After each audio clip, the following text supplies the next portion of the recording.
Have you ever thought about whether an investment could be a straight shot to living in the United States? Well, today that's exactly what we're digging into, the whole world of the EB-5 investor visa. So, here's the big question, right? Could an investment really be your ticket to a US green card? The short answer, yep, it can. And we're about to break down exactly how this whole program works, step by step. All right, to make sure we cover all the bases, here is a quick roadmap for our chat. We'll kick things off by explaining what this investor's green card is all about. Then we'll get into the must-haves, the core requirements. After that, we'll look at the different ways you can invest, touch on some of the challenges you might run into, and wrap up with a game plan for success. Okay, so let's dive right into Section 1, an investor's green card. So what is this EB-5 immigrant investor program, really? So way back in 1990, the US government came up with this idea. The goal was pretty simple, really. Get foreign investors to put money into the US economy. And the deal they offered was, well, pretty straightforward. You invest in a US business, one that creates jobs for Americans, and in return, you get a direct path to a green card. And let's be super clear about what we're talking about here. This isn't just some temporary work visa. The end game, the big prize, is permanent residency, a green card. And it's not just for you. It covers your spouse and any unmarried kids you have under 21. So yeah, one investment could open the door for your whole family. All right, let's get into the nitty-gritty. Section 2, the core requirements. So, what do you actually have to do to qualify? Well, it pretty much boils down to two key pillars, money and jobs. Okay, first, let's talk about the money. The standard minimum investment is just over $1 million, $1,050,000 to be exact. But, and this is a big but, there's a major exception. If you invest in something called a targeted employment area, or TEA for short, that minimum drops all the way down to $800,000. So naturally, the next question is, what's a TEA? Well, a LEA is basically a location that the US government really wants to help out. Think either a rural area or a place that's struggling with high unemployment. That lower investment amount, it's a direct incentive, a way for the government to encourage investors like you to bring money and development into the areas that need it most. And that brings us to the second pillar we talked about, jobs. This isn't just about writing a check. Your investment has a very specific mission. It has to create, or in some cases save, at least 10 full-time jobs for American workers. That number, 10, is the magic number. Okay, but it's not just about how much money you have. This is a big one. The government is going to ask, where did this money come from? And you better have a good answer. It's not enough to just show them the cash. You have to prove with a clear paper trail that every single penny was earned legally. And that means you've got to document everything.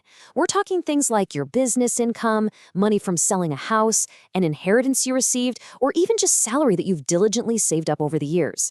The absolute key here is to have flawless records. All right, on to our next big topic, Section 3. This is about choosing your investment path. And this is a really fundamental choice you have to make.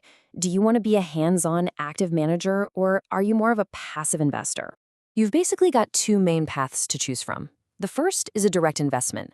Think of this as the hands-on approach. You're right there, actively managing the business. The other option is investing through what's called a regional center. This is the hands-off approach. You pool your money with other investors for much larger projects, and you're essentially a silent partner. But here's the thing. No matter which path you go down, the homework is all on you. You have to do your due diligence. You need to be asking the tough questions. Is this project stable? What's the developer's track record look like? Is there actually a market for this thing? And, a big one, what are the chances I'll get my money back after this is all said and done?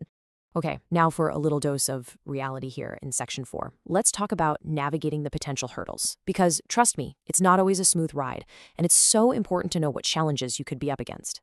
You're likely going to run into three main challenges. First, the paperwork. The sheer amount of documentation can be completely overwhelming. Second, the wait times. They can be really long and, honestly, pretty unpredictable. We're talking years sometimes. And third, and this one is critical, every single investment has financial risk. You have to be okay with that. And I really want to double down on that last point. Let me be perfectly clear, nothing is guaranteed. In fact, the US government requires your investment to be at risk. That's a formal term, and it means exactly what it sounds like. You could lose everything. Any money you make back, any return at all, is tied directly to how well that business performs. Look, this whole thing is a marathon, not a sprint. It starts when you submit your first petition. If that gets the green light, you get a conditional green card that's good for 2 years. But it's not over. During that time, you have to prove that your investment did its job and created those 10 jobs. Only then can you apply to have the conditions removed and finally get your permanent 10-year green card. So, with all of that on the table, the good and the challenging, how can you give yourself the best shot at success? Well, that brings us to our final section, your steps to success. Let's walk through a practical game plan. It really comes down to 4 key things. Number 1, research, research, research. Do a deep dive on any project you're even thinking about. Number 2, get a good team. You need experienced immigration lawyers and financial advisors in your corner. Seriously, don't try to do this alone. 3, start getting your financial documents together early, like right now. It will always take way longer than you expect. And finally, number 4, think bigger than just the visa. How does this whole plan fit with your family's long-term future in the U.S.? At the end of the day, it all boils down to this. Success in the EB-5 program isn't about getting lucky. It's about careful, thorough planning and making smart, informed decisions from start to finish. And that brings us full circle, right back to the biggest question of all. And this is one that only you can answer. Now that you know the rules, the risks, and the rewards, is the EB-5 program the right investment for your family and for your future?